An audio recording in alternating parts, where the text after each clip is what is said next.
ব্যারাকপুর লোকসভা কেন্দ্র থেকে 2019 সালে বিজেপির টিকিটে জয় হয়ে সাংসদ হয়েছিলেন অর্জুন সিং।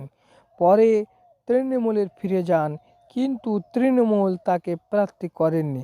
এবার প্রার্থী করেছে রাজ্যর মন্ত্রী পার্থ ভৌমিককে। অর্জুন সিং বলেন, তৃণমূল গাদ্দারি করেছে।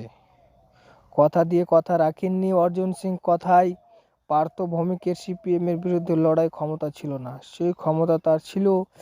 একটা সময় পার্থর বাড়িতে তার ভাইয়ের স্ত্রী আগুনে পুড়ে মৃত্যু হয়, তার জন্য সিপিএম তার বাড়ি চড়া হয়েছিল।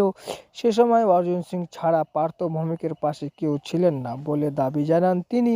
শুধু তাই নয়, পার্থ সম্পর্কে অর্জুন সিং এর মন্তব্য, একটা সাধারণ ঘরের ছেলে 12 বছরের মধ্যে কয়েকশো কোটি টাকা মালিক হয়ে গেছে। 2011 সালে রাজনৈতিক জীবন শুরু হয়, তার আগে তো পালিয়ে বেড়াতো। সিপিএমের বিরুদ্ধে লড়াই সাহস কোনোদিন ছিল না।